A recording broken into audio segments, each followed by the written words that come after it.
Okay, now we are going to revise entire auditing. So this is like one day before the exam, how we have to study the entire auditing in just 1.5 to 2 hours. Maybe like the day of the examination, the morning. Okay, so take your books, or you can even close your books basically. So I will keep on asking, then you should keep on shouting. This is how we should read. Now the agenda of the class is not to go in deep and all, just to brush up the entire auditing.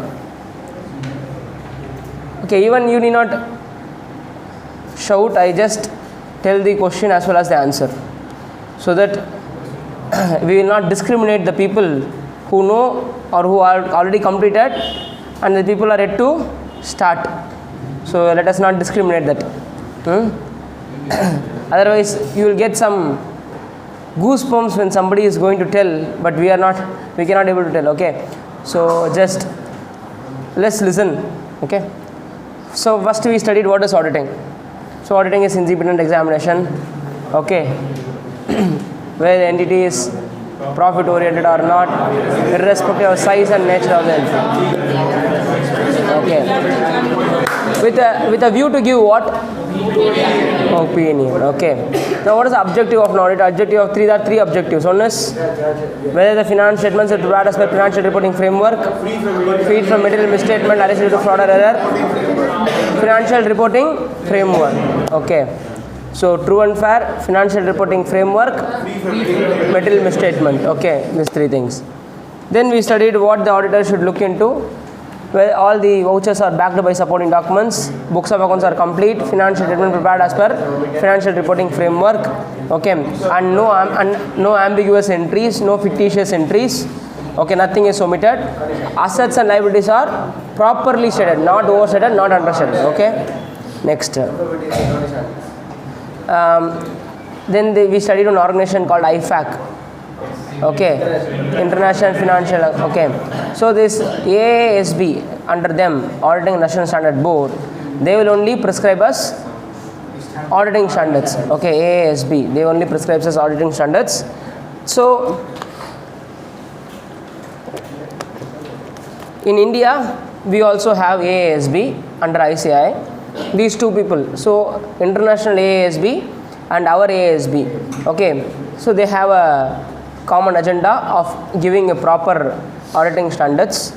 So they have given us 5 types of auditing standards: standards on auditing, standards on review engagement, standards on assurance engagement, standards on quality control, standards on related services. Okay,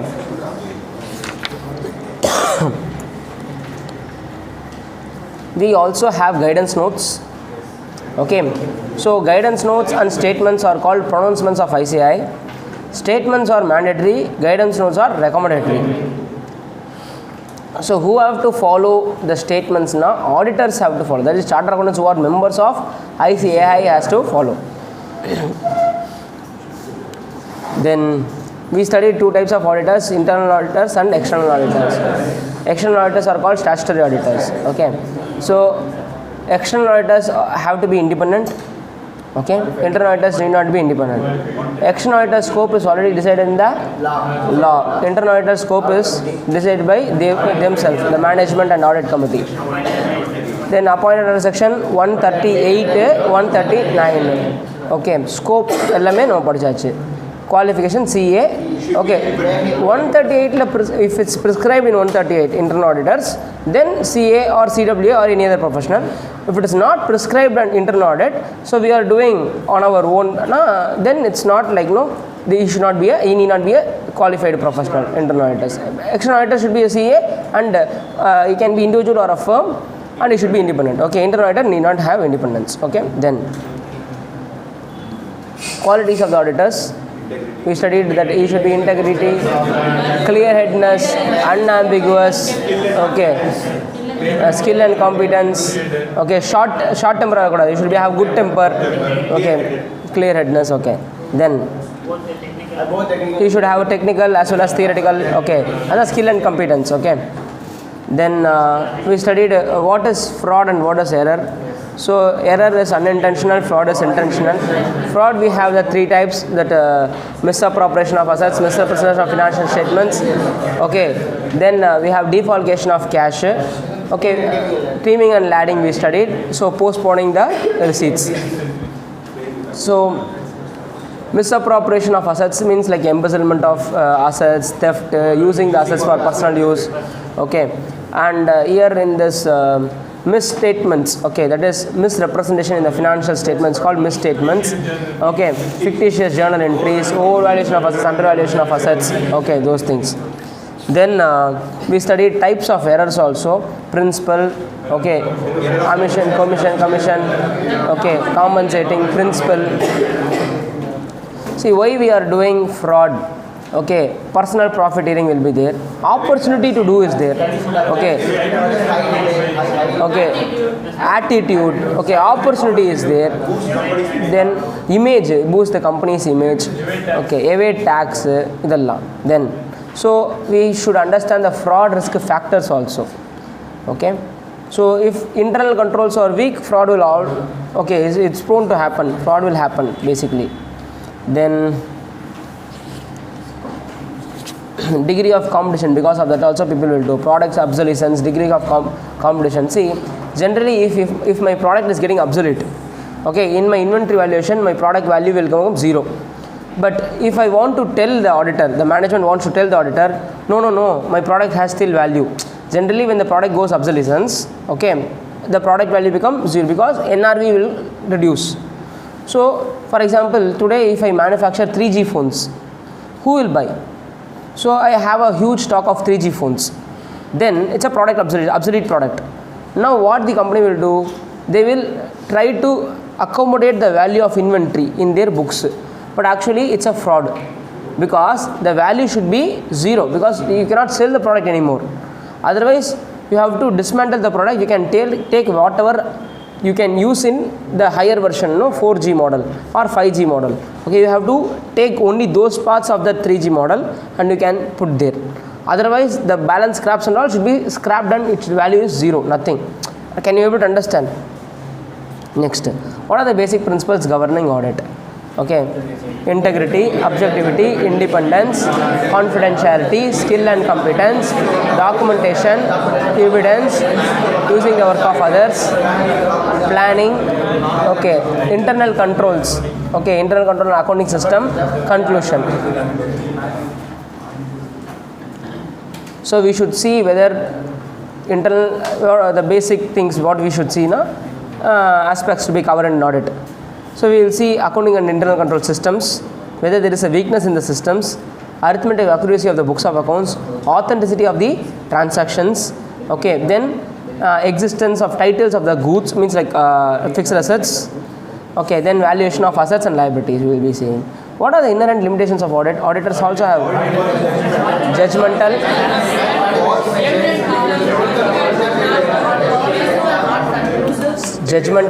sample, evidences are persuasive or not conclusive. Then estimates we will be using. Okay, nature of audit procedures. Then we studied relationship between auditing and investigation, auditing and financial management. Then we studied auditor and behavioral science. Okay, economics. Okay, other behavior. Then types of audit we studied. Come on, tell me.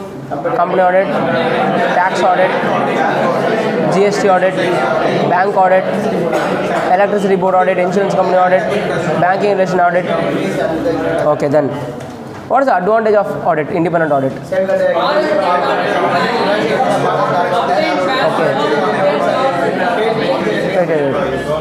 Okay, so we will get moral check on employees.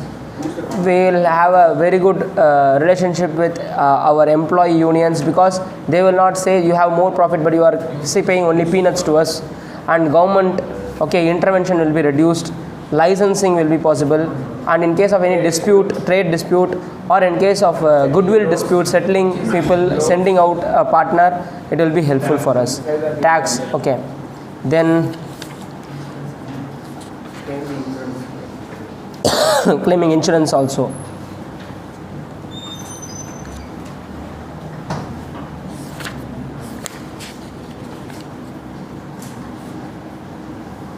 what are the procedures of auditors? Auditors use two types of procedure: risk assessment procedure, further audit procedure. Risk assessment procedure is understanding the entity and its environment and doing audit in that category. So whether to take up the audit assignments or not is basically what the objective of the risk assessment procedure. In further audit procedure, we have two types: substantive procedure and compliance procedure. In substantive procedure, what we will do inspection, investigation, inquiry, observation. So inquiry, inspection, observation, recalculation, reperformance, external confirmation.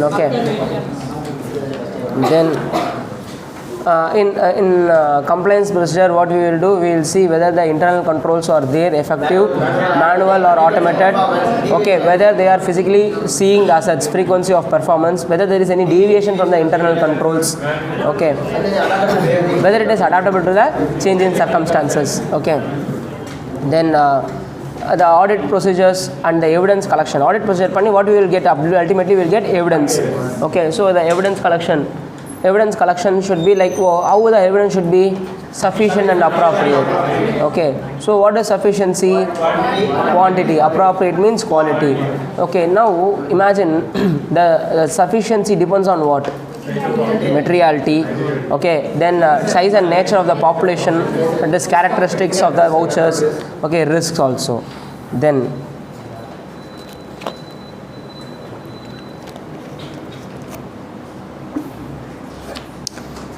auditors assertion levels. So we have two assertion level. One is on individual level, one is on an overall level. On individual level, we are classified it into class of transactions, account balances and disclosures. Under class of transaction, we will be seeing occurrence, accuracy, completeness, cutoff, classification. Under this one, account balances, existence, ownership, rights and obligation. Valuations. Then we studied types of audit evidence: internal evidence and external evidence. External evidence is more reliable than internal evidence, but internal evidence is the only possibility. We will go by internal evidence. Oral evidence, written evidence and visual evidence. Written evidence is better than oral evidence. So we will ask for relevance and reliability. So which evidence is more reliable? Written evidence and external evidence. So external evidence and written evidence is more reliable. But in certain situation it is not possible. So whether it is relevant to go for internal evidence. And if the internal control is very good, then you can go for internal. So if internal control is good, how you are getting satisfied? I am going for compliance procedure and I am getting satisfied. Then we studied concept of materiality. What is materiality? The item which may affect or which may influence the decision making of the users of the financial statement is called material. So material is a benchmarking item. So it may be materiality of one company may not be materiality for another company. So we studied that. Next, materiality is a judgmental concept. So it depends on the auditor's judgment. So auditor may decide 1% of the turnover as material. It depends on auditor to auditor. So we have only suggestions for it, but it is not a hard and fast rule. Then concept of true and fair. In concept of true and fair, it is told the financial statements are not materially misstated. That means that's called fair. Otherwise, it will be true and correct. So materiality plays a vital role in the concept of true and fair. Materiality has been means like true and fair has been told in various instances in section 128, 129 and 143. 128 books of accounts should be true and fair. 129 finance statement should be true and fair. 143 auditors should report whether the finance statements shows true and fair.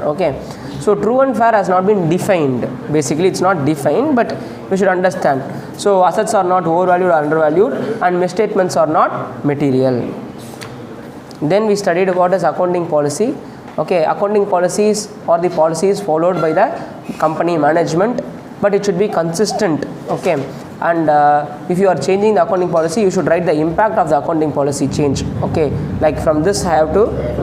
Then basically we will be using accounting policies in inventories, fixed assets, depreciation, fixed assets depreciation, then gratuity, provisioning, those things. Then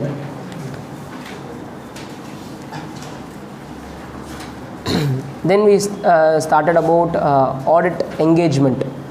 So what is audit engagement? Audit engagement letter. Basically, shareholders will appoint us and we will receive appointment letter from the directors or audit committee.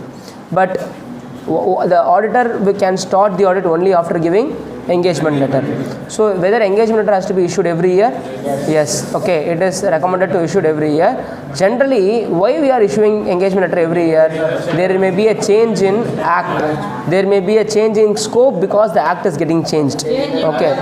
Change in terms and condition. The fees increase. Okay. Change in management or those charged with governance to whom I have already issued the engagement letter. Then audit pronouncements would have changed. Auditing, new standards of auditing would have been introduced. Okay. Then size and nature of the entity would have changed, and we want more audit procedures to be proceeded. Okay. So these are the things to be understood. Then limitations on scope. If the auditor is getting his scope limited because of someone, what we have to do? We have to qualify the report and we have to withdraw from the engagement. Or you can also seek the legal opinion. Okay. So what are the three options available to you? Come on, tell me. Okay, you can qualify the report, withdraw from the engagement, or seek legal opinion.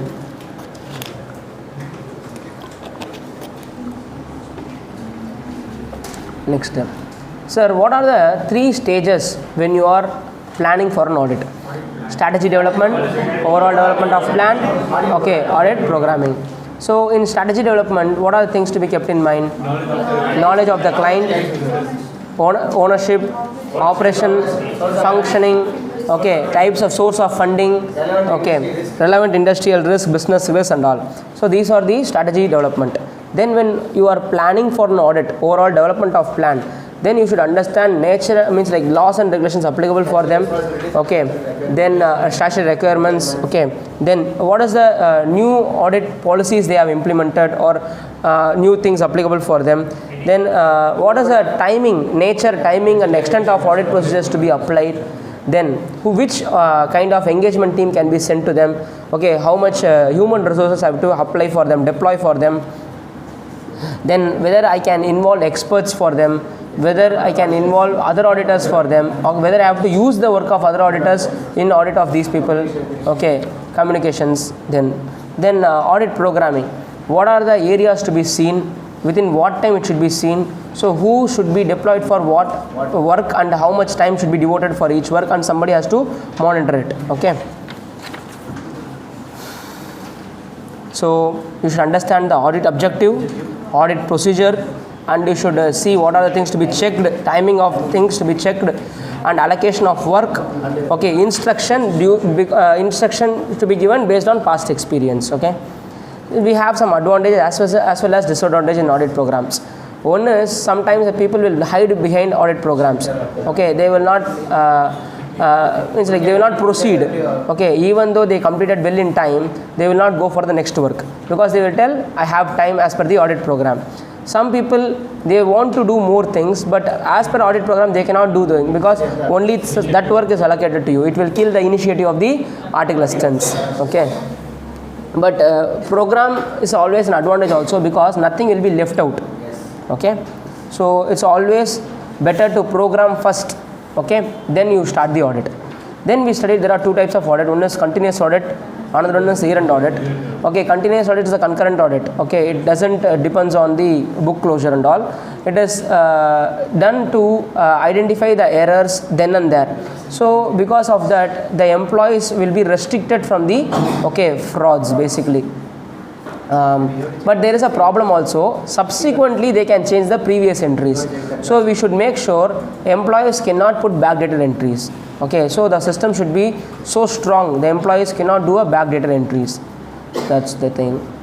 What is year-end audit? Year-end audit means after the book closure, after March, we will go for audit. Generally, that's what happening everywhere.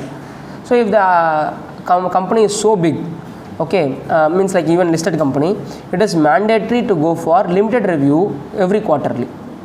Okay, but that is not applicable for your examination and all because it is SRE. For you, it's only up to 720. Okay, SRE will not come for you. SRE 24002410 it is told that every quarter you should do repeated review also. Okay, it's not an audit, it's a limited review. Okay, then we studied about documentation. Come on, tell me, what is documentation? Documentation means working paper file. Okay, so there are two types of working paper file: permanent working paper file, current working paper file. Okay, why documentation is necessary? It is a evidence in the court of law that I am not grossly negligent. Okay, I have done my performance. Okay, then what are the things to be documented? First appointment letter, engagement letter. This is basic one. Then audit procedures applied, then queries raised, then management responses, then what is the conclusion drawn. Okay, these are the things to be recorded. In permanent working paper file, we will have MOA, AOA, important legal agreements. Okay, then previous year's financial statements, audited financial statement and ratios. Then how many years we should keep it? 7 years. Whose property it is? Auditor's property. What is audit notebook? Audit notebook is a bounded notebook or notebook used by the article assistants while doing audit. Okay, he will have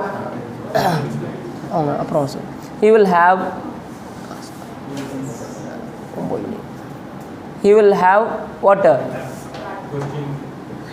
One second.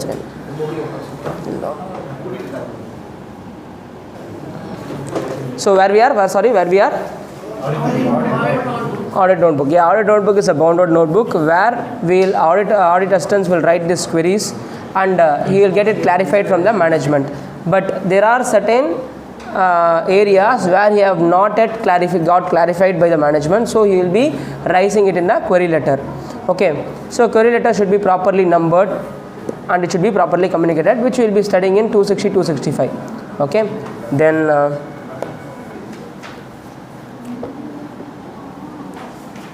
whether audit notebook is the property of the article assistant or we should punch it and file it. Okay, we should punch it and file it. Okay. Quality controls. So what are the 5 or 6 steps procedures? First, selecting human resources. So first is selection of human resources. Second is, okay, we should train the article assistants. That is engagement performance. Then the article assistants while doing audit should know. Sai, என்ன பண்ற? அது நீ வீட்லயே இருந்திருக்கலாம். Come on. Okay, acceptance and continuance of the client. So whether we can proceed it or not. Then ethical requirements. Okay, the auditor should have that integrity, objective. Okay, there is qualities. Then leadership responsibility. He should properly monitor the article assistants. Then last point is what? Documenting, reviewing. Okay, then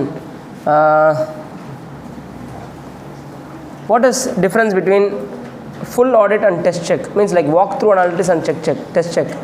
Walk-through means like you are going in deep. Okay, each and every voucher you are going in deep. Okay, then it is not possible for doing for all the vouchers. So what we will do, we will select certain vouchers and we will do walk-through analysis and we will do test checks. Okay, based on that. Test checking means sampling. Okay, doing the audit procedure, applying the audit procedure for less than 100% of the population is called test checking, sampling. Okay, so we should do an unbiased sample. How a sample should be selected? Sample should be selected in such a way, okay, in such a way it should represent entire population. Come on, tell me, sampling should be selected in such a way it should represent entire population. Then what are the 2 types of error range? Expected or accepted error range and tolerable error range. What is the risk in sampling? Okay, selecting a wrong sample and coming to a wrong conclusion. There are 2 types of sampling. One is called statistical, another one is called non-statistical. In statistical sampling, okay, we use what technique? Probability technique. Okay, in non-statistical sampling we will go by rule based. Probability technique. So what is that? Random, haphazard. Okay, what is stratification? Dividing the population into subpopulation and applying audit procedures. Okay, It's called strata. Then stratification is also called as cluster sampling. Then one more method is called block. Okay. Then block means like we are taking the entire month of out of 12 months we are taking 2 months, or we are taking vouchers in a block. Then interval based sampling, monetary based sampling and all will come in non-statistical sampling. Then we studied audit risk. What are the audit risk is equal to function of dash, dash and dash. Inherent risk, control risk and deduction risk. So generally inherent risk you cannot avoid it, okay, because it is not in our control. How much ever internal control you put also, this risk cannot be eliminated, okay. But at the same time, if you are not putting internal control also, there is a problem. Next, control risk. So internal control is there, but it is weak. Okay, it cannot find certain misstatements. So internal control is weak. Because of that, it's called control risk. What is deduction risk? Auditors unable to find misstatements because of his ineffective audit procedures. Okay. Then there are certain low risk areas, there are certain high risk areas. Okay. Generally provisioning. Okay, when they are doing transaction with tax havens, okay, like tax-free countries like Mauritius, Cyprus and all, there is a high problem. And when the more litigation involving business, like mining business and all, people will keep on putting cases. Construction business, when they deal with normal middle class people, when their money gets struck, they will put cases. Okay, so high litigation involving areas, they are high risk areas basically. Then what is surprise check? Okay, without intimating the client when the auditor is going and verifying, basically it will be applied in inventories, cash. Okay, what is management representation letter? Okay, when we don't have an external confirmation, we are not satisfied with the evidences for a particular item which is presented in the balance sheet, we will ask for management representation letter. If internal control is adequate and it is an intention of the management which will be represented in the management representation letter, but it is also only a corroborative evidence and it is not a prima facie evidence. Okay, first of all, evidences itself is a persuasive and not conclusive, and this management representation is it's like it's only a corroborative evidence. So what the auditor should do, he should do a subsequent verification also, additional audit procedure he should apply. Then we studied standards on auditing. So after this 3 chapters, I went to standards on auditing. Okay, in standards we had SA 200 to SA 720. Even though certain standards are not applicable, we studied all the standards. So SA 200, overall objectives of an independent auditor, conduct of an audit in accordance with standards on auditing. Okay, in that we studied the basic principle governing audit, which we already studied in the chapters also. Okay, that is integrity, independence, confidentiality, objectivity, skill and competence, using the work of others, evidence, planning, documentation, knowledge of client's business, accounting system internal control, conclusion. Okay, there we also studied about assertion levels. Okay, what are the 3 levels of assurance, not assurance, absolute assurance, that is absolute assurance, reasonable assurance, moderate assurance. So absolute assurance is like true and correct, reasonable assurance is true and fair, moderate assurance is we doesn't means like nothing come to our observation to tell it is not true and fair. So we will not use moderate assurance, we will give only reasonable assurance. Okay, and only in due diligence and all we will give absolute assurance. Okay, that is true and correct. Then we studied about audit risk also. In that same standard we studied about audit risk also. We already completed in the chapters. Okay, audit risk is a function of inherent risk, deduction risk, control risk. Okay, when 2 risks are high, 1 risk should be low, which is deduction risk should be kept low. Okay, we will also tell the risk and materiality having inverse relationship. Okay, if we verified all material items, the risk of material misstatement is kept low. Okay, this is the thing. Then we went to 210, engagement letters. Okay, there we studied in detail about the engagement letter. Okay, we studied that no engagement letter should have certain paragraphs. Okay, introductory paragraph, like we have to thank them. Then auditor's responsibility paragraph. We will do audit in accordance with standards on auditing. That standard, okay, ask us to perform with ethical requirements. Okay, and standard gives us a permission to do sample based audit. Then it's judgmental. There may be certain misstatement, but it will not be material, and we will do as per professional skepticism. Okay, that will ask us to ask so many questions, so you should cooperate for us.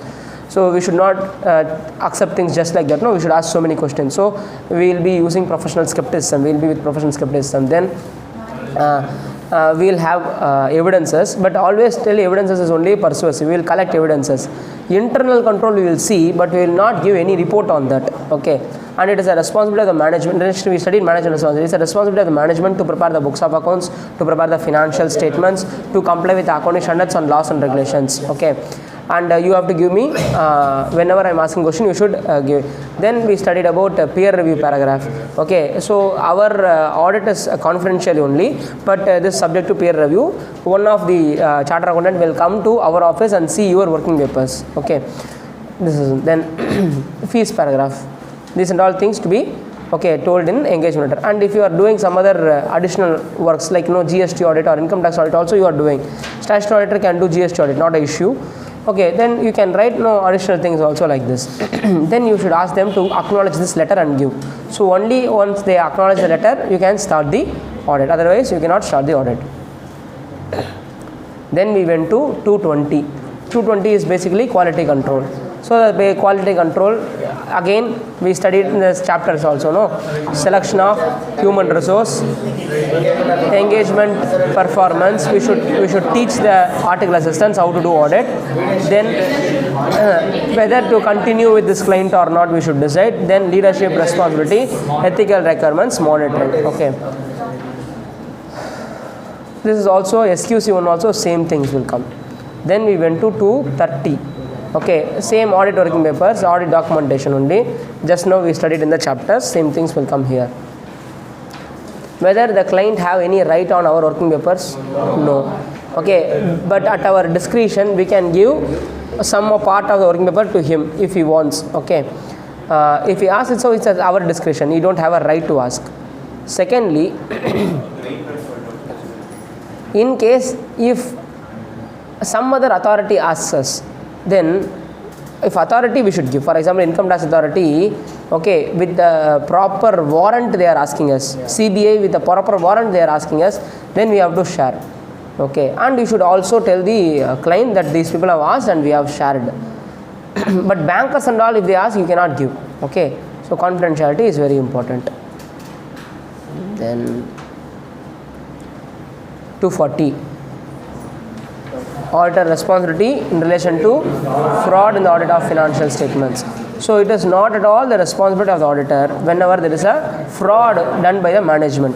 So it is a responsibility of the management to prevent and detect the frauds and errors. Okay, but only when the auditor, when he do audit, when he come across certain frauds and errors, then he should, it is duty to report. If we study in section 143 subsection 12, they have classified the fraud into two types: fraud less than a crore, fraud more than a crore. If it is less than a crore, then we should just inform the audit committee and management within 2 days and let them report in the board report.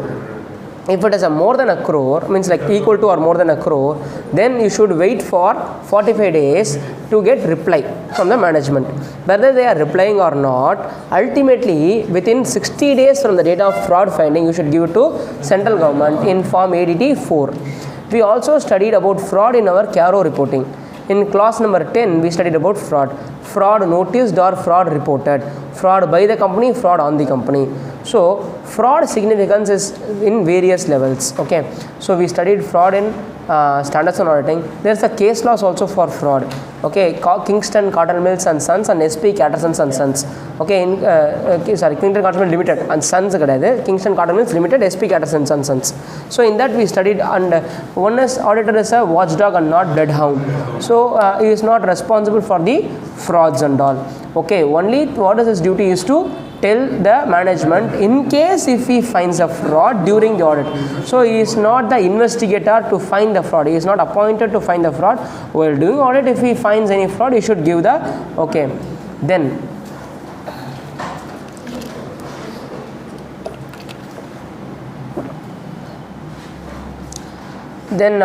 we studied what is difficult to find, fraud or error? Fraud, because it is so sophisticated, intentionally done. What is then error? It is unintentional. Okay, it can be easily found. Okay, then anything I left out in 240? Just see. The same thing like fraudulent financial reporting, misappropriation of assets. Okay, those things. Yeah, whether it can easily found in the normal course of audit. Okay, so for auditor will always say, sir, I applied audit procedure, I didn't find the fraud.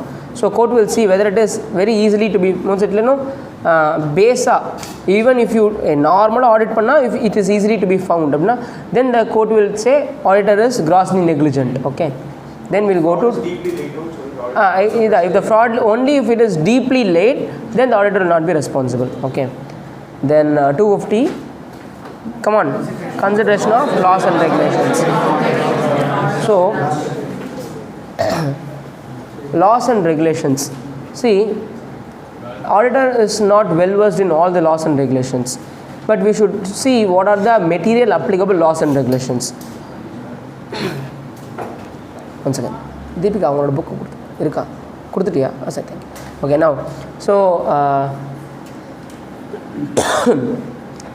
if we need an expert opinion, we can go for expert opinion also in this. Sir, what we have to report if there is a non-compliance with the laws and regulations? Sir, non-compliance means how we will be finding it. You can do the audit, okay, of P&L, and you can see fines, and you can see the litigations. Okay, you can see advocate fees, you can see the contingent liabilities. Okay, so from there you will be having a understanding, and you can ask the management letters also. Then 260 communication. Okay, those are governance. Generally, when we encountered a significant difficulty where we cannot proceed our audit, then we have to communicate with those charged with governance. Okay, then when they change the accounting policies, okay, then we should communicate to those charged with governance and tell what see they have changed the accounting policies and all, whether you know this or not. Okay, then how we will be communicating?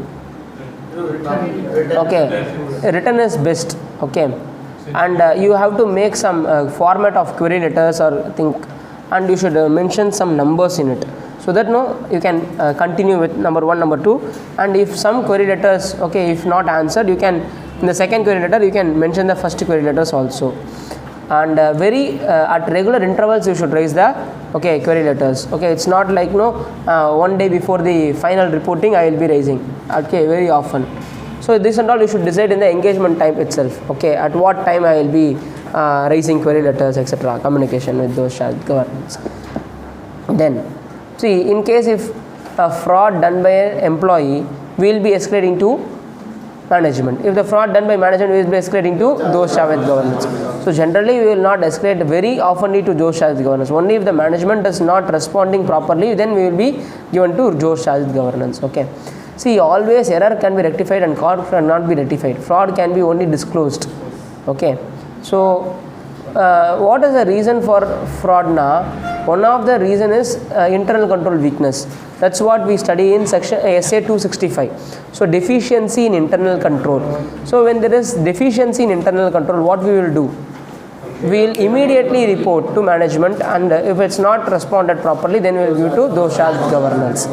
So internal control weakness is what the major factor for this fraud. So even though the standards and all is not there in your portion this time, okay, because ICA have deleted many portions from you, but it's necessary for us to study all the standards. Okay, then only the continuity will come. Then only we can write in examination what to do after this. Then 299 joint audit of financial statements. Even though it is getting revised, okay, it got revised recently. Okay, there is no major changes and all. Same things what we studied previously, it will be there today also. So in that we studied joint documentation. What is joint audit? Joint audit means more than one auditor, okay, coming together and do, okay, or perform the audit. Both are statutory auditors only, okay. Here the major concern is joint documentation and splitting of work, division of work. So each and every auditor who is in the joint audit, they should divide the work properly and they should document it properly, and the engagement letter also they should give a joint engagement letter, and the joint documentation work allocation document they should give it to the management who is responsible for what work. There should be a proper coordination, okay. Then for the work divided, if there is a misstatement, the concerned auditor is responsible. For the work which is not divided, all the auditors are jointly and severally responsible. Then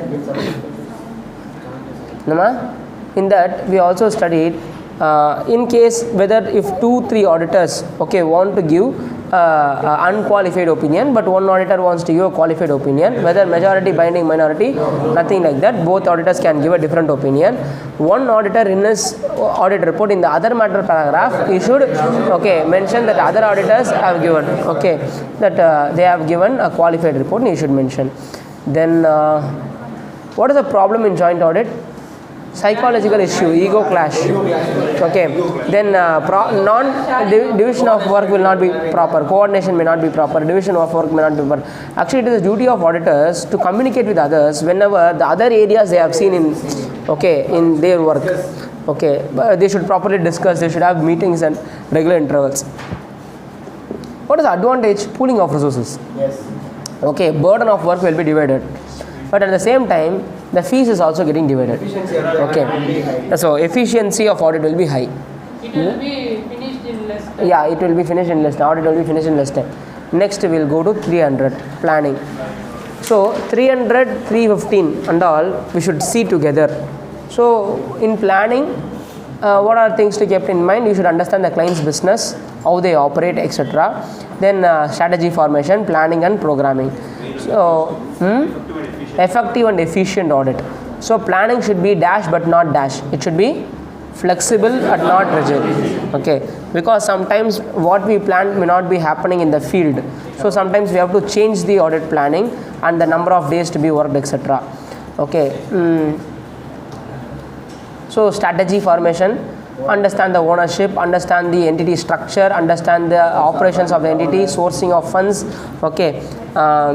Then we should know what are the laws and regulations applicable for this company.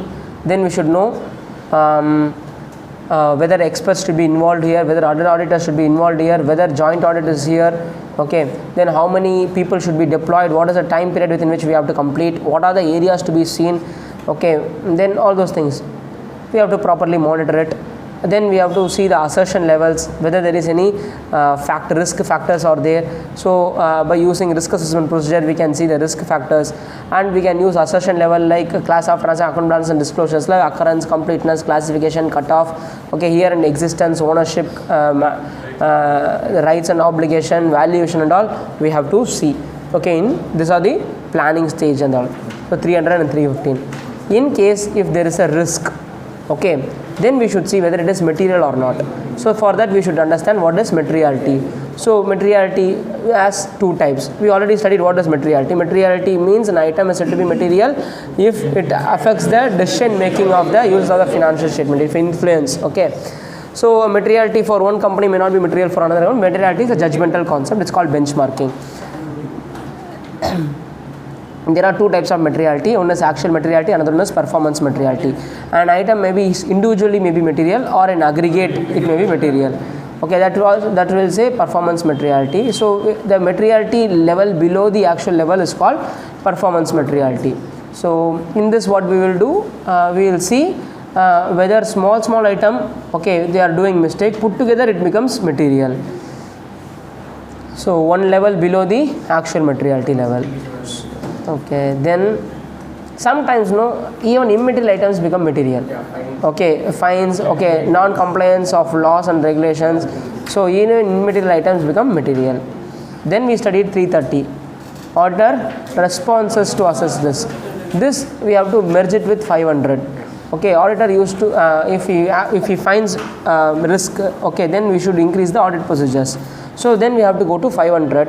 What are the audit procedures? We have two types of audit procedure: risk assessment procedure, further audit procedure. Risk assessment procedure already we studied in 315, so we will be controlling further audit procedure. Further audit procedure has two types: one is compliance procedure, another is substantial procedure. Substantial procedure has inquiry, inspection, observation, external confirmation, recalculation, reperformance, and analytical procedures. These and all in detail you should write. Then we went to 402. Okay, 402 is audit consideration relating to entity using service organization. There we studied there are so many companies today scenario they are using the work of service organization. Okay, so we should ask the independent auditor of that entity to give a report on internal control of that entity. So only if that company's internal control certificate is obtained by you, then you can give a audit report which can be justified basically. Then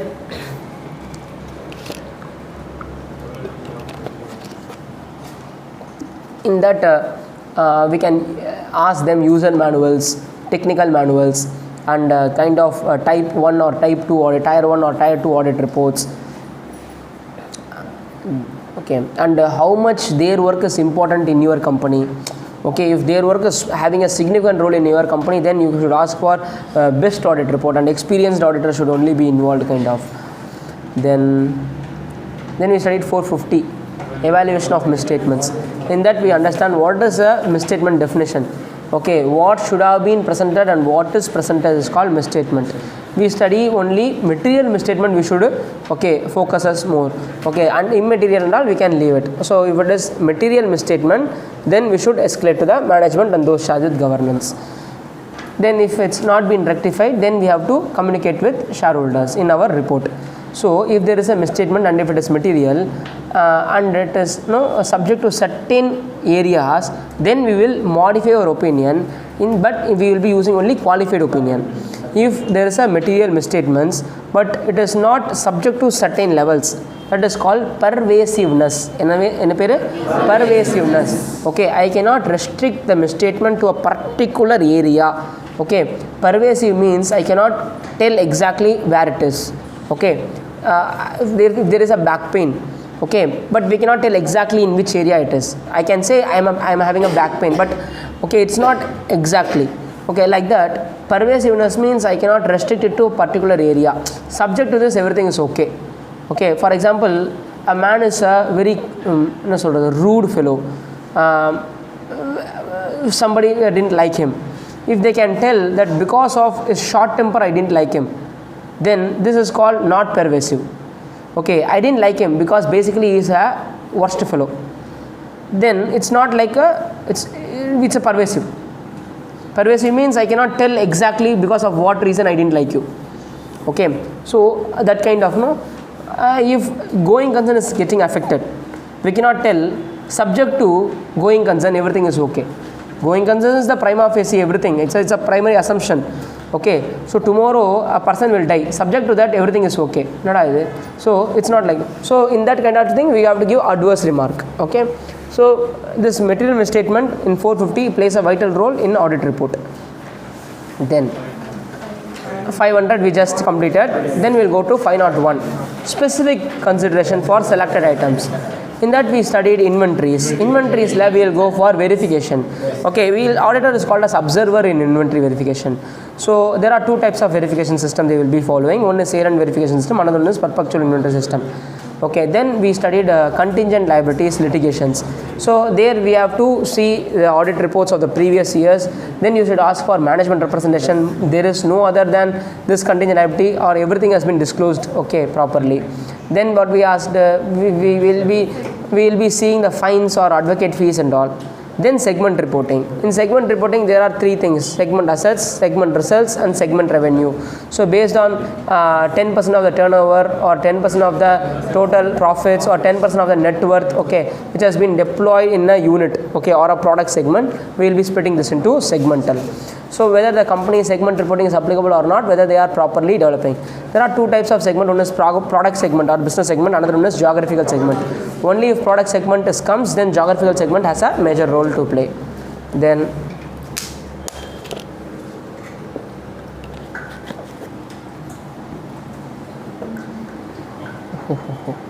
Then come on, tell me next standard 505 external confirmation.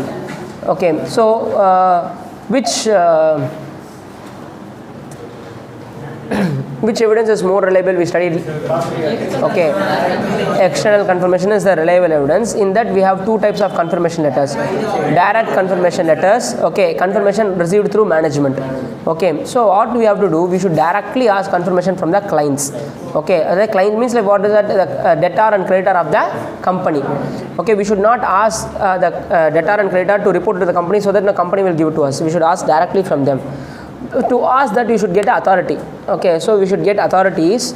Okay, authority letters, because I am asking on behalf of the management. So we are telling to third parties, okay, that you are debtor or creditor for the management or this company. So you give your ledger copy of that company in your books to me. Okay, for that you should get an authority letter from the management. Sometimes the management will not give authority letter for certain clients. Okay, because there is some sensitivity running. Okay, conflict sensitivity running.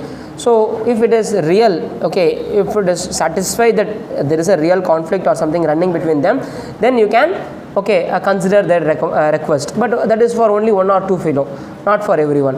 And even for that also you can do the subsequent verification whether there is some fund coming from them, etc. Otherwise you have to go for provisionings. Then confirmation letter may come, may not come. Means like we have sent them whether they were responding for not or not. So responding, if they are responding, well and good. Then if they are responded, then you should see whether it is matching or not matching. If it's not matching, ask the company to reconcile for it. Otherwise you have to provide for it. If it is not matching, this is the scenario. If we are not getting response itself, then we have to go for subsequent events, whether these companies have paid or we have paid them, okay, for the debtors and creditors subsequent to 31(3). This and all we will be seeing. If there are small debtors and creditors, for them we cannot expect them to reply properly. Okay, or there are some debtors and creditors which they have already settled immediately in the month of April. So we can take that as, okay, a record that they are actually debtors on 31(3). Okay, some debtors which are small but it is not getting settled, we cannot go for a direct confirmation, or we have sent direct confirmation but there is no reply from them. We can send negative confirmation. What is negative confirmation? If you are not responding within time, then we will be assuming that it is right. But this is possible only for small balances but not for large balances.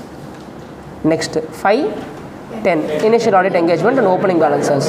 See, generally we have to close the books of accounts every year, and only after the closure of books of accounts there should be financial statements. But presently what people are doing, they are not closing the books of accounts itself. Tally they are maintaining continuously year after year after year. One tally they are keeping year after year, and sometimes the closing balance, okay, may not be properly carried forward to opening balance in case if the books is getting closed. See, this is applicable only when the books is getting closed, and every year you are splitting the tally and you are giving a new tally kind of. Okay, or previously patina it will be manual. Okay, so you have to close the books. Okay, see, even today in Companies Act section 128, they are first talking about manual books only. Then only they are giving permission, yes, you can keep the books electronically.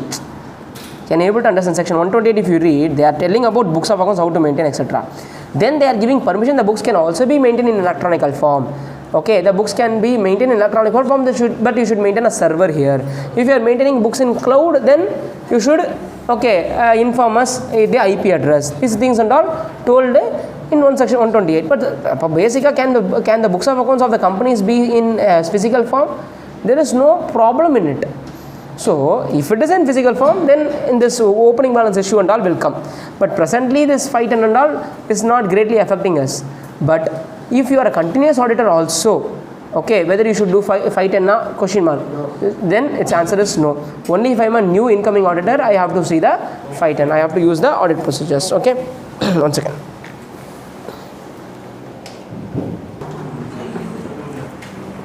Okay, then we studied 520 analytical procedures. In that we studied what is analytical procedure. It's a relationship between a financial data and a non-financial data. Okay, so we studied 4 types of analytical procedures like trend analysis, ratios, comparisons, and reasonableness. Okay, so trend is x-axis, y-axis, graphical method. Okay, ECG kind of. Then ratio, it's a new relationship between the numerator and the denominator. Then comparison is previous year versus current year, that's also called as variance analysis.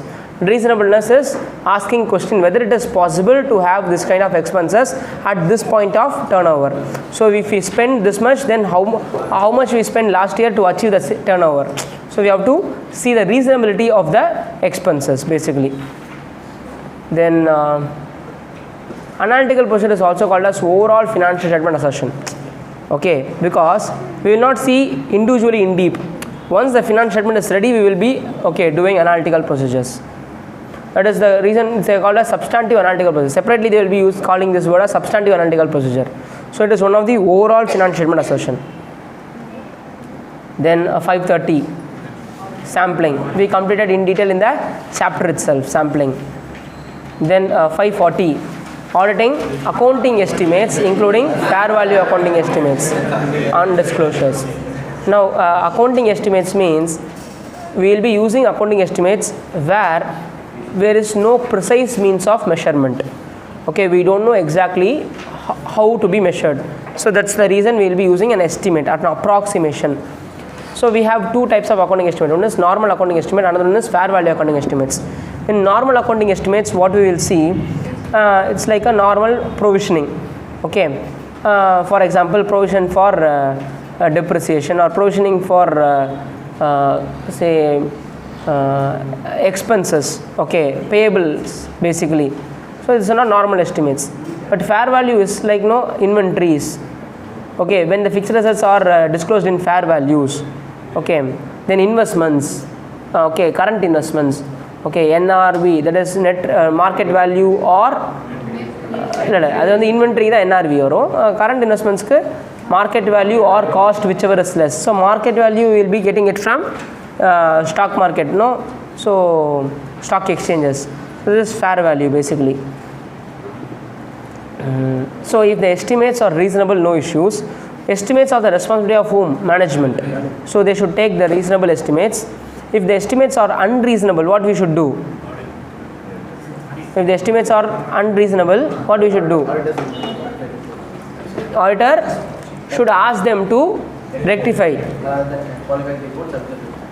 If the management is not rectifying, then we should give a qualified. Understood? Then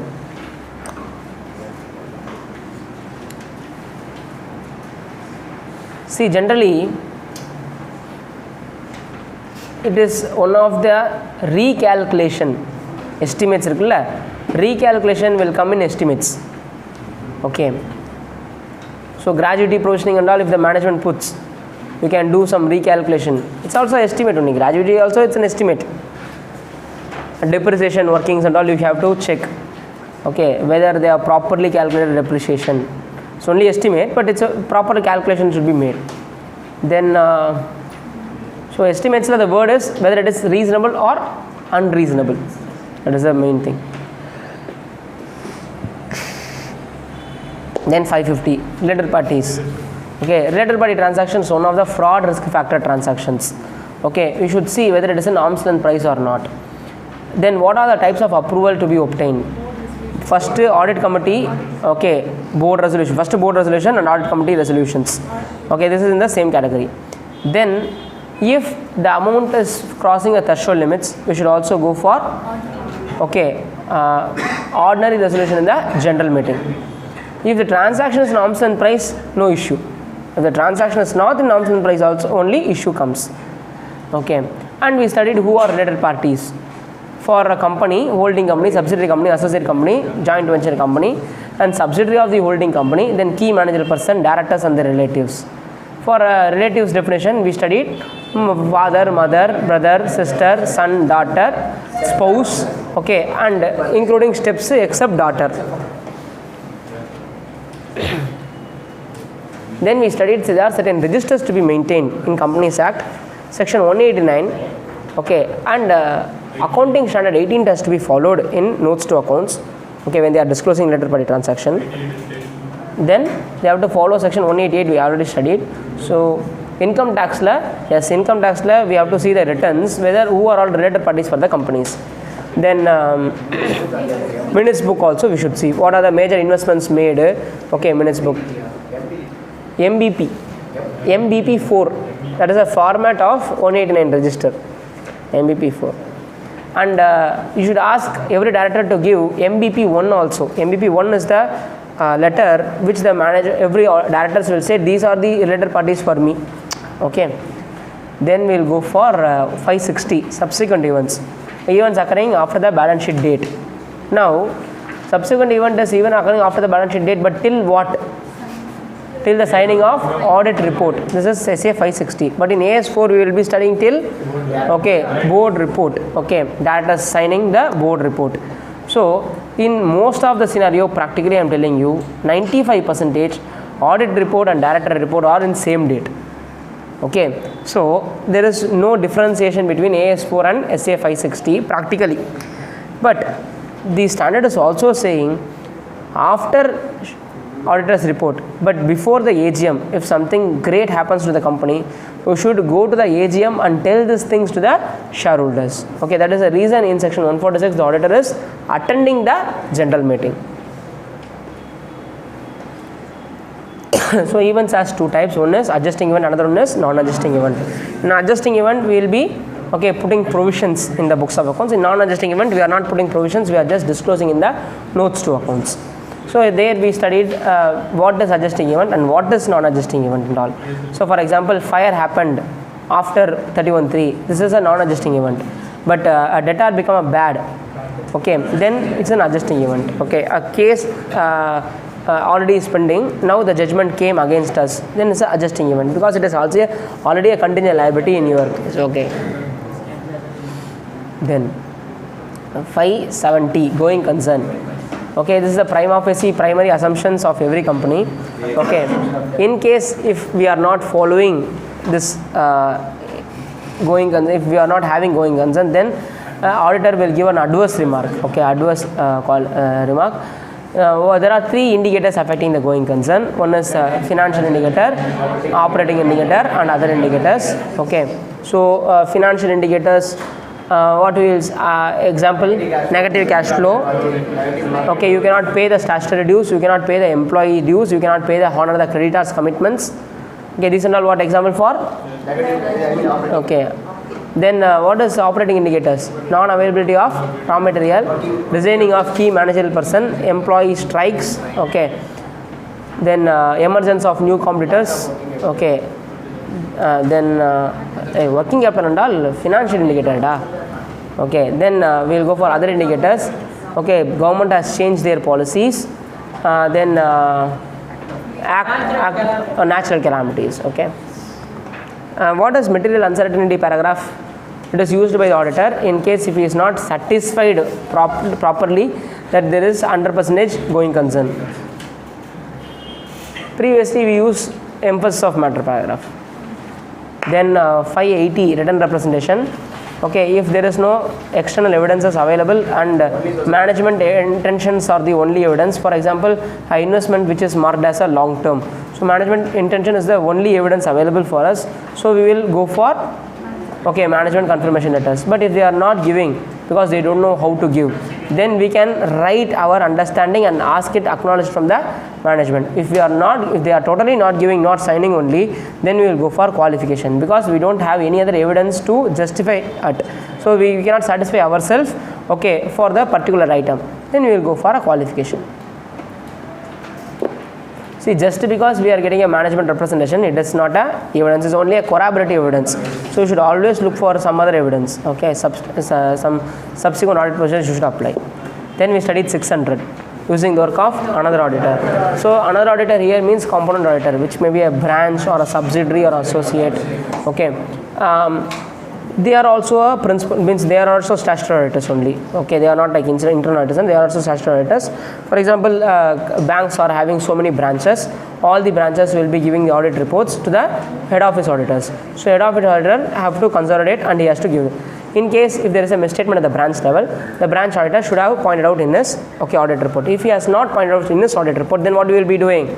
okay, it is responsible of the branch only. So in case if there is a misstatement which is not pointed out, then it is from the branch auditor. In case he pointed out, the principal auditor took, okay, let us take a chance because it is immaterial, but it becomes material, then principal auditor is responsible. So misstatement at the branch level, misstatement at the head office level, you should see. Okay. Then you cannot ask the working paper file of the branch auditor and all. If at all you want, you can give him a checklist. Okay. So one of the internal means like every people used to have this kind of 4 tools. One is narrative records. Okay. Then they have checklist. Then they have questionnaires, internal control questionnaires. Then they have this kind of checklist, questionnaire, flowcharts. Okay, so every people used to, big fours and all, they used to have this kind of, they will give these things to the component auditors. They will ask these things to fill and send it. So that no, whatever the working style they have, the same working style the branch auditor is also following. Then 610. Okay, using the work of internal auditors. See, you can have direct assistance from the internal auditor also. But we are not doing it, but we can, as per the standards, we can use the direct assistance. Direct assistance means you can take him, internal auditor in your team also, and you can do audit, statutory audit also you can do. This direct assistance is not famous in India, but it is famous in abroad. Internal auditor should not be given, even during direct assistance, should not be given any judgmental areas. So where it involves judgment, it should not be given. Then when you are using the work of internal auditor, 3 things you should keep in mind. What is the scope given to him by the management? Because the scope is given by audit committee. So if his scope is so limited, then we cannot consider that. Then the qualification. It is not necessary for the internal auditor to have a qualification, but if it's qualified, then it's well and good. Experience for him. Okay. Then reporting levels. Okay. If he is reporting to those charged with governance, we can believe him more. If it's just reported to the management, then obviously we cannot believe him that much. This ones. Then what we studied, see, even when you are considering the internal auditor or not, ultimately who is responsible? You are only responsible. Okay. Then experts. Okay. In 620, experts. There are 2 types of experts. One is management expert, another one is auditor expert. Okay. Management expert mostly will be dealing in 500. Only auditor expert will be studying in 620. But in your question answers, there is no difference between these 2. Most of the times they will be mixing all this thing and they are writing in 620 itself. What does expert? The person who is having in-depth knowledge in a particular field except accounts. Okay, accounting field, who is the expert? We are the expert. So like laws, advocates, company secretaries, these are the people who are, okay, actuaries, these are the people who are expert in their particular fields. Next, even when you are using the work of experts, even though you don't know what is their output and how to verify their output, you can verify the inputs given to them. So because garbage in, garbage out, correct? So we should not check the output. You cannot check the output, but you can check the input data. Okay, what is the data given to them and what is the assumptions used? Understood? Estimates used and assumptions used.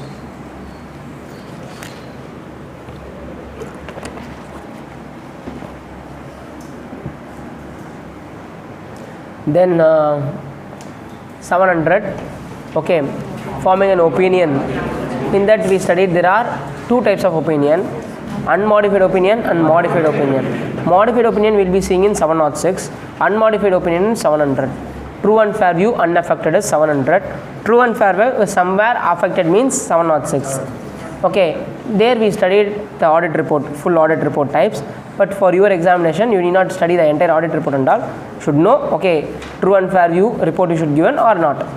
So, if in case true and fair view is affected, then it's type 3 types. One is qualified, another one is adverse, another one is disclaimer. Okay. So, come on, tell me in case the true and fair view is affected. Okay. If it is a qualified. So, what is qualified? Subject to certain reservation. So, I can say everything is good subject to certain point. Okay, the inventory valuation alone is not good. Debtor alone is not confirming. Okay, so that too, only this much amount of debtor is not confirming. So, had this is provided for, your profit will be reduced to that extent. So, you should also give the impact of that in your audit report. Then adverse remark is what? No true and fair. Okay, Then disclaimer is what? I am unable to tell you any opinion about the true and fairness because there is a non-availability of the books of accounts, etc. Can you able to understand?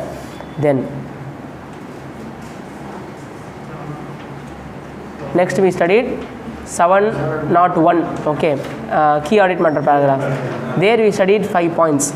Okay, what is key audit matter paragraph? Okay, it gives more enhanced transparencies. Okay, high significant risk areas. Okay, from those which is communicated to those charged with governance. Okay, then where judgments, okay, high professional judgments are involved. So these are called as key audit matter paragraph. Okay, this we should disclose in our audit report itself with justification why I have selected this as a key audit matter paragraph. But in case if it's going to give a more adverse, okay, so the advantage is less than the disadvantage, then it is okay, we will not disclose it. Okay, then emphasis of matter, 706 we studied emphasis and other matter paragraph. What is emphasis? Okay, without qualifying the opinion, okay, we are dragging the attention of the shareholders is called emphasis of matter paragraph. We will use this only for example, big contingent liability is there. Okay, sir, whether emphasis of matter paragraph and uncertainty paragraph which you use in 570 both are same? No, it's not same. 570 if you use it's so dangerous. Okay, it's like near to adverse. It's not adverse, it's near to adverse. Other matter paragraph is like when joint auditor is giving, then another auditor is giving a qualified opinion or another auditor is given an unqualified opinion, kind of when you write some other things extra which cannot be written in any other paragraph, then it is other matter paragraph. Then we studied comparisons, 710, okay, comparative information, corresponding figures and comparative financial statements. There we studied what previous year figures should be given and it should be regrouped and reclassified wherever necessary. In case if there is a misstatement in the previous year, okay, whether it is continuing in the current year or not, you should see. Then 720, in 720 what we saw, okay, in case in the annual report, okay, you will be giving your audit report and audited financial statements. In that there are so many other information also given. For example, chairman's speech, management discussion analysis, future prospects, etc., etc. So the auditor should see whether there is consistency, okay, whether there is a consistency in the information given, other information with the audited financial statement. If there is material inconsistency, then you should communicate with those having to change it. Otherwise you should go to, okay, annual general meeting and you should, okay, intimate the shareholders. With this we completed standards on auditing. Then we studied Companies Act. Okay, Company Audit 1 we studied about what? Okay, Akshay,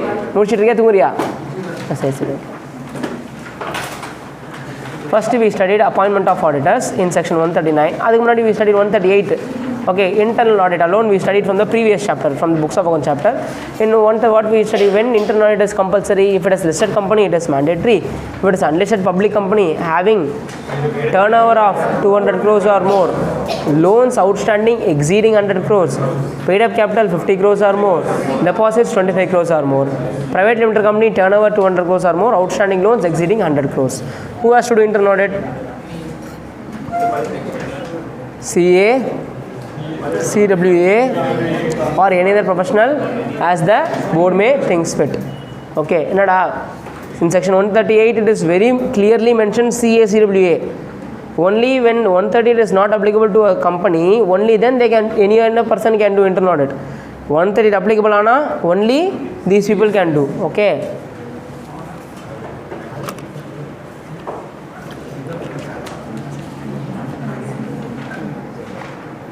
Then we studied 139. In 139 what we studied? Appointment of auditors. An individual can be appointed or a firm can be appointed. Okay. Subsequent auditors shall be appointed only in the general meeting. Once they are appointed for a period of 5 years, they are the auditors. Before appointing the auditor, you should ask them confirmation letter and declaration letters. Okay. They should tell that they are not disqualified and there is no ICI, okay, action against them. There is no appeals or any tribunal action against them. Then we'll be recommending, audit committee will be recommending to the board of directors will be recommending to the shareholders. Okay, even in fact if the recommendation is not taken by the directors, they can write that why their recommendation is not taken in their, okay, board report, and they can, okay, they can appoint on their own. Only thing is I have to disclose this into,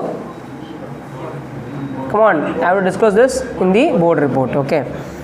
Then can audit committee ask, means like, can the board ask audit committee to change their recommendation? That is also possible. Nada? Both audit committee and board of directors disagree. No.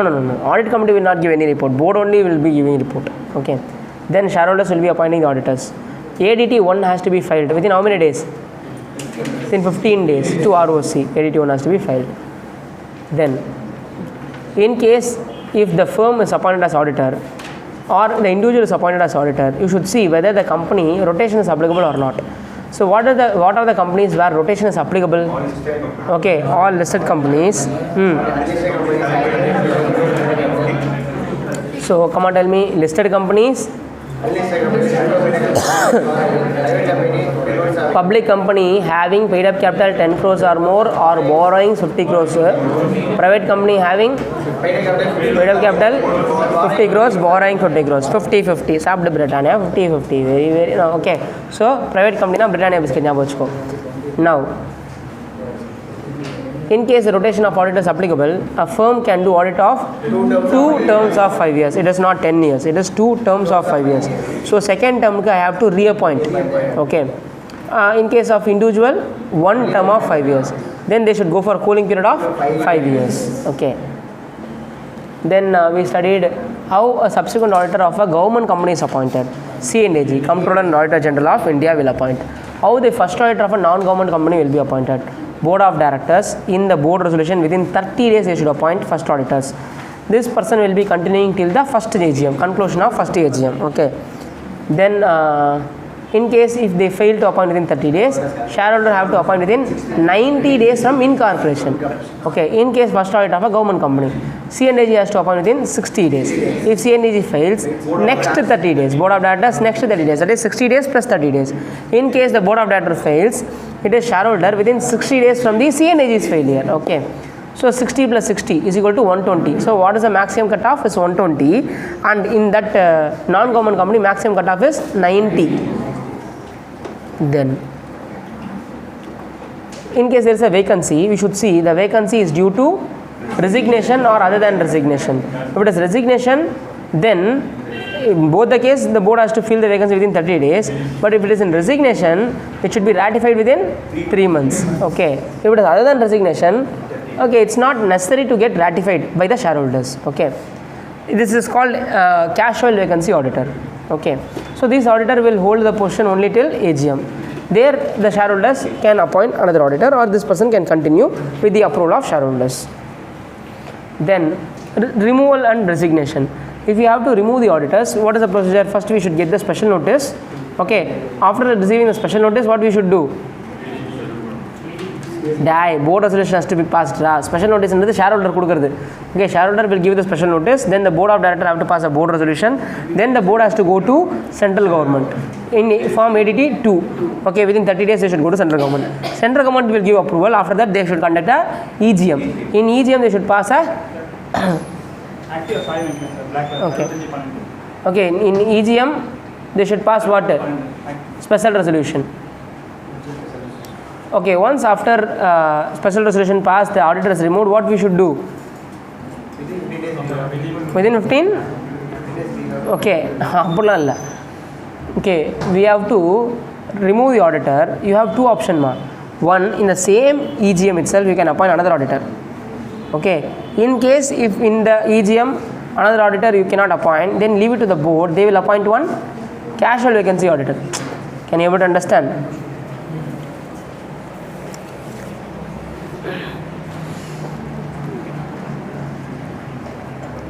Next, what is resignation?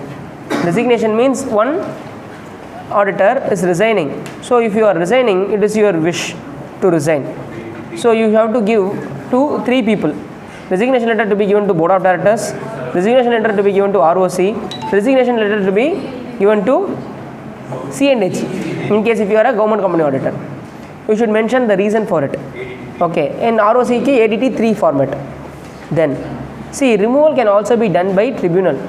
Okay, in case if you are colluded with the directors, can be removed for a period of 5 years. So in any company he cannot be auditor for a period of next 5 years. Okay. By central government. Okay. Then 141. Okay, eligibility to become an auditor. Sometimes you should always check auditor whether he is eligible to be auditor or not. You should not be a body corporate, but LLP is exempted. You should not hold any directorship or KMP position in the company. You should not hold any shares in the company, but his relatives can hold shares. How much? Not more than 1 lakh face value. If they are having, then within 60 days of his appointment they should have sold it. Okay. Indebtedness, auditor, okay, relatives put together 5 lakhs. See, in shareholding, if you see, auditor relative, even then they cannot have shareholding in the holding company, subsidiary company and all. They can have only in the company in which the auditor is auditor. But indebtedness is holding company, subsidiary company put together, auditor relatives put together 5 lakhs.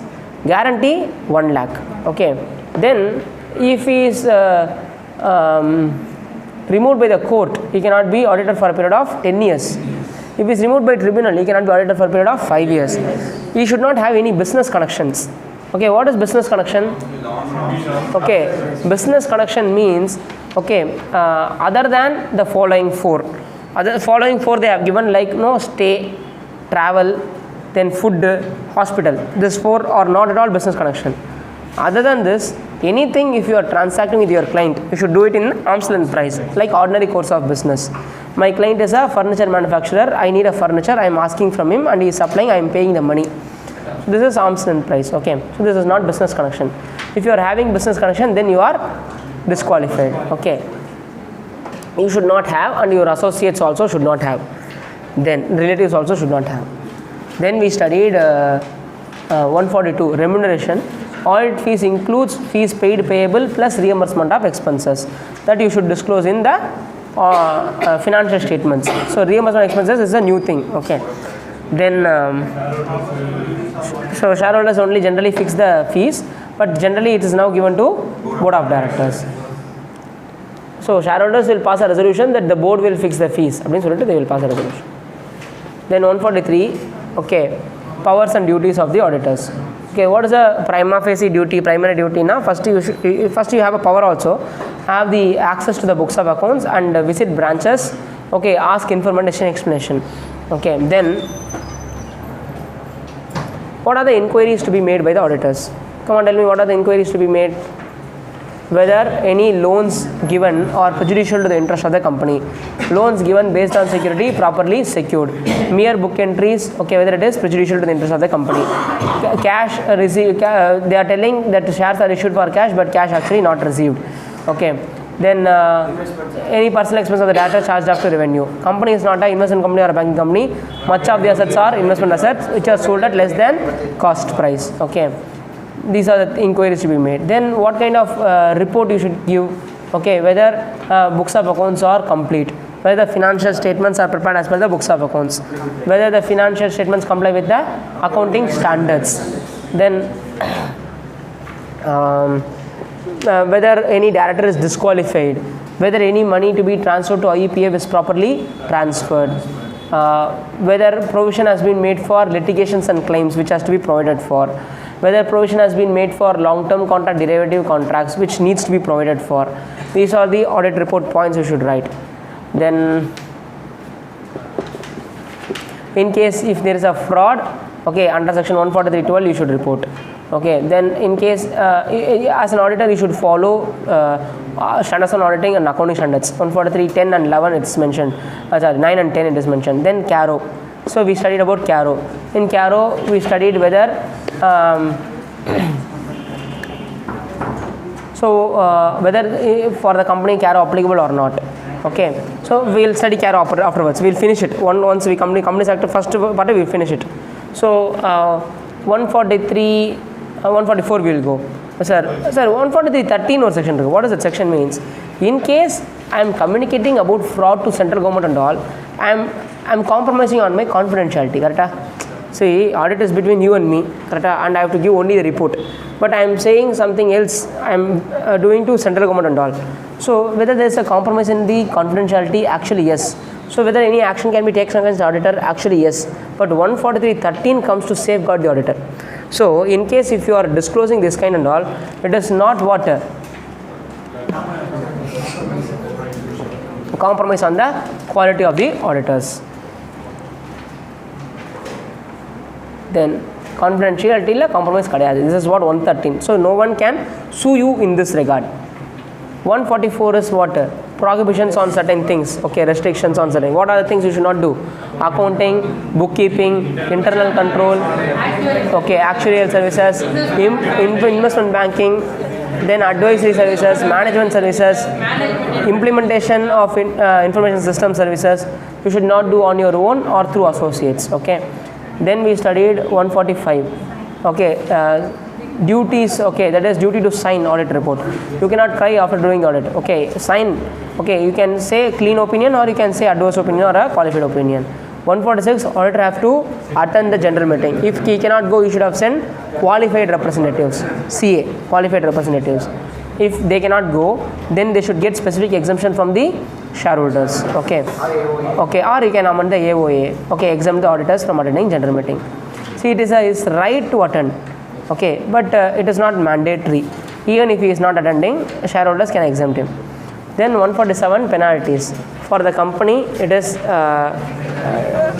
for the directors it is 10,000 to 1 lakh. For the company it is 25,000 to 5 lakhs. For the auditor, okay, if it is unwillingly done it and willingly done it. Okay, so if it is unwillingly, it is 4 times of the fees received. If it is willingly, it is 8 times of the fees received. Then they are telling 50,000 to 25 lakhs. Okay, willingly 50,000 to 25 lakhs. And imprisonment, if there is a criminal activity fraud involving, then the auditor is also imprisoned for a period of 1 year. For the fines, jointly and severally liable. For imprisonment, only the concerned auditor is liable. Okay. Then 148, cost audit. So there we studied there are 2 things, cost records and cost audit. Cost record is applicable where the turnover is 35 crores. Okay, so there are 2 types of sectors. One is regulated sector, another one is non-regulated sector. For both the sector, if the turnover is 35 crores, then cost record is applicable. But only if it is a regulated sector, that sectoral turnover is 25 crores and the overall company's turnover is 50 crores, cost audit is applicable. In case if it is non-regulated sector, sectoral turnover is 35 crores and the overall turnover is 100 crores. Cost audit to be done by only cost auditor. Okay, and you should give report in CRA. You should give the report within 180 days to board of director, which has to be forwarded to central government. Okay. Sir, CRA 3 was the cost auditor. Then we studied about CARO. CARO first we studied for whom it is not applicable. CARO is not applicable to banking, insurance, Section 8 company, small company, dormant company, 1% company, private company having paid up capital, reserves and surplus less than or equal to 1 crore, total income less than or equal to 10 crore, loans outstanding from banks and financial institutions less than or equal to 1 crore. Then we studied 16 points. What are the 16 points? First is fixed assets. In fixed assets, what are the points to be? Okay, whether physical verification has been doing, records, whether there is any discrepancies, and title deeds. Okay, then we studied inventories, physical verification and discrepancies. Then we studied loans given to related parties. In that we studied whether section 185 has been followed and whether they are properly repaying and the terms and conditions are not prejudicial to the interest. If there is a non-repayment of interest or principal for a period of 90 days, what is the procedure taken? Then normal loans and investments made. In that we studied whether 185 and 186 has been complied with. Then deposits, whether RBI has sent you any notice or whether, come on, NCLT has sent you any notice. Then, okay, cost records. Cost records, whether it is made and maintained. Okay, and the point. So you need not give any opinion on cost records and all. Okay, that will be seen by cost auditor. What you should see, where it is made and maintained, whether it is applicable. Cost record is not applicable to all company. Whether it is applicable, if it is applicable, made and maintained. Then statutory dues.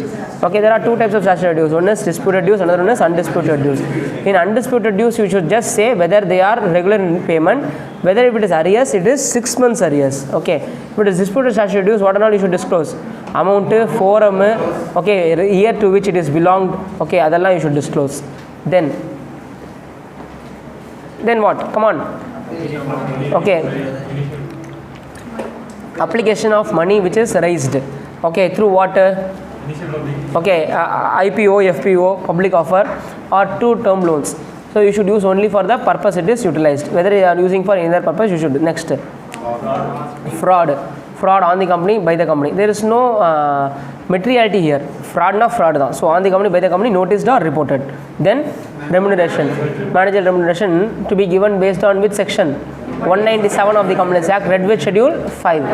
Then Nidhi company. Company is, if it's Nidhi company, what is the net own funds to deposit ratio? 1:20. And out of the total funds, 10% should be in unencumbered fixed deposit. Then next, letter parties. Okay, section 188 has been complied with. Then preferential allotment, section 42 has been complied with. Special resolution has to be passed. That's the issue. Next, non-cash transaction. Come on.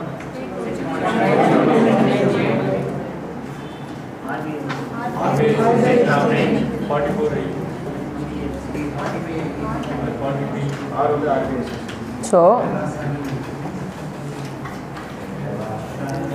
45A RBI registration has been obtained for NBFC. This is company audit. Okay, then we studied about 128, 129 and all. Tired actually. Wow. 128 books of accounts. We should keep the books of accounts. Okay, books of accounts should be maintained generally in the register office. If you can keep any other place, then you should pass board resolution. And within 7 days, you should give it to ROC. Point number 1. Point number 2, the books of accounts can also be in electronical form. But server should be in India. And it should be unaltered, readable, retrievable.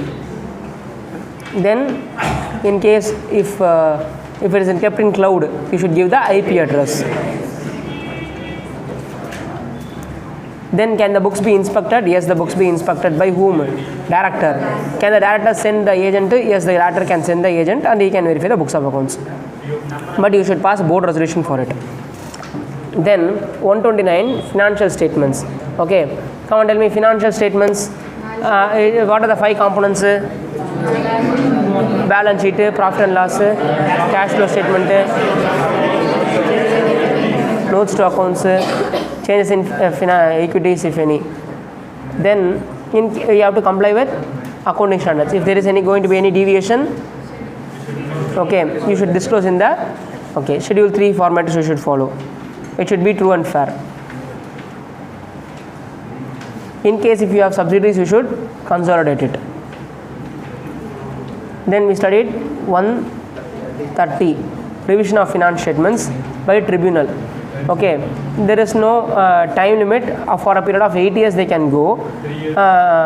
In case of voluntary revision, they are going for 3 years period. NCLT revision, they are going for up to period of 8 years. But if investigation is pending, you have to keep the books of accounts even beyond 8 years period. So NCLT can reopen the financial backdater also. Then who can point out this to NCLT? SEBI, income tax, central government. They can ask NCLT to revise the financial statements, means ask the company to revise the financial statements. Then we studied voluntary revisioning. Board of directors passing board resolution, they can ask for NCLT to do voluntary revisioning, maximum period of 3 years. That too, voluntary revision can be done only for 2 reasons. One is 129 non-compliance, 134 non-compliance. That means we have missed to sign certain financial, sign or we have not complied with our section 129.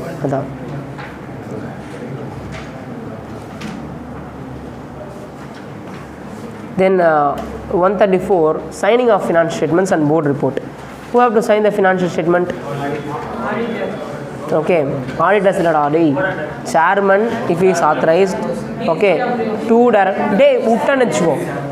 டிசிடபிள்யூஜியா companies ஆக்டில் எங்கேயா டிசிடபிள்யூஜி வந்துச்சு நான் first டேவே சொல்லிட்டேன் companies ஆக்டில் nowhere the word management or TCWG board of directors only who has to sign the finance statements na come on tell me chairperson if two directors one of them if is MD okay CEO CFO CS okay private company two directors public company na idella follow pannanum okay one person company na one director then we studied what are the contents of board report adula we studied extract of annual return okay in MGT 7 format okay MGT 9 format then director responsibility statement then how many meetings happened during the year then when you are given related party transaction then AOC 2 has to be attached then if you have given loans and advances to related parties they should have used only for the principal purpose of which it should be given okay then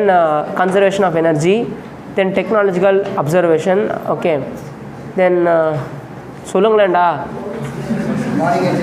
foreign exchange income and outgo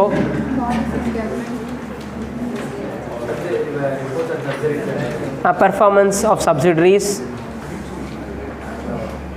financial highlights of the company okay KMP's performance etc இல்லைடா எனக்கு டயர்டாக இருந்தால் உங்கள்கிட்ட கேட்குறேன் நீங்களும் sir நாங்களும் tired ஆகிட்டோம் sir come on முடிக்கணும் so we studied these things and then we studied section 177 okay audit committee requirement which company needs to have audit committee listed company mandatory public company having paid up capital 10 crores or more turnover 100 crores or more loans borrowing debenture deposit exceeding 50 crores okay then for unlisted company means like a public company or the private company audit committee is not trusted okay then the audit committee should have 3 directors majority should be independent directors what is the duty of the audit committee to select independent auditors and recommend it to the board of directors to see their independence and to value the undertakings of the company to give approval for related party transactions அதில் omnibus அப்ரூவல்னு ஒரு point இருக்கும் ஆம்னிபஸ்னால் up to 1 crore they can give a blanket approval திருப்பி you need not ask you need not come and ask every time up to 1 crore take a approvalன்ற மாதிரி அதுதான் omnibus approval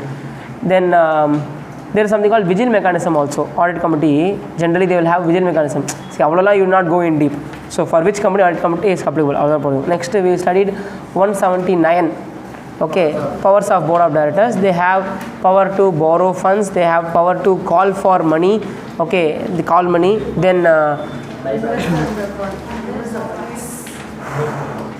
issue share capital invest the funds buy back up to 10 how much percentage buy back 10% borrow how much percentage they can do 100% of paid up capital free reserves and securities premium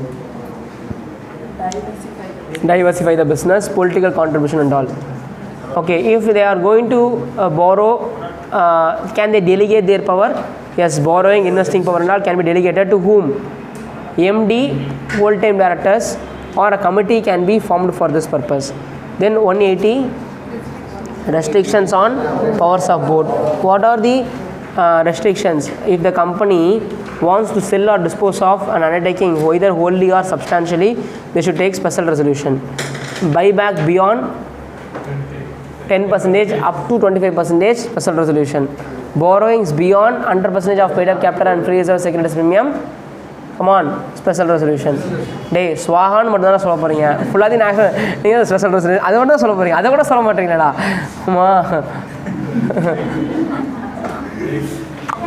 பிரேக்கா முச்சிடணும் விடக்கூடாது விட்றாத செத்து போச்சு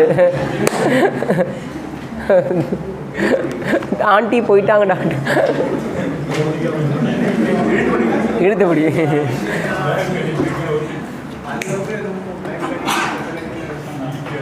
என்னடா விட மாட்டேன் then we studied audit of share capital audit how to buy back those things and all this law already we studied okay then we came to vouching and verification correcta okay in like simply we will complete vouching and we will not go complex in deep and all we will not go just simply So we will see in vouchers whether it belongs to the company, whether it is necessary for the company, whether it is proper period within in the period cutoff we will see, then whether it is properly authorized, internal control is properly there, it is supported by documents, back documents. Then there are so many vouching things we have seen. So for example, foreign travel, what we will see, okay, whether the program, foreign travel program is there, whether RBI, okay, within, because there is currency change has to be done, no, so whether FEMA RBI approval has been obtained, and boarding pass you have to see, then which kind of travel it is eligible for, okay, whether it is first class or economy class, okay, according to the designation. So for vouching basically it's on income and expenditure. Then verification is basically for assets. Okay.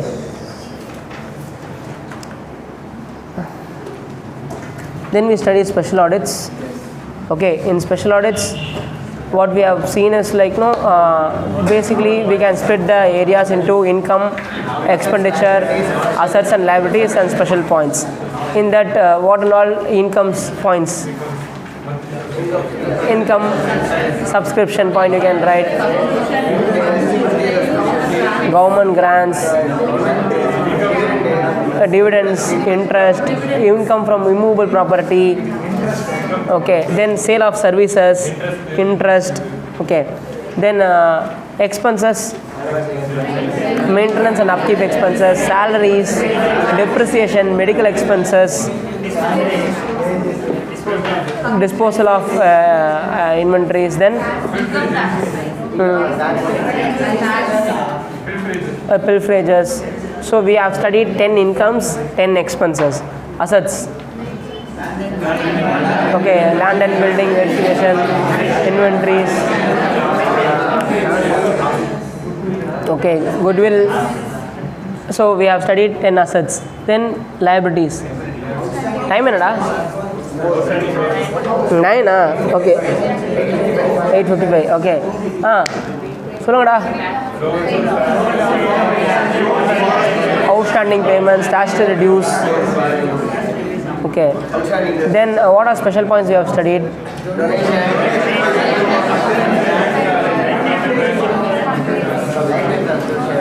So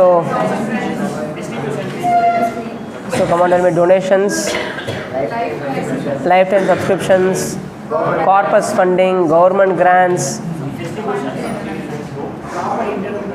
internal controls.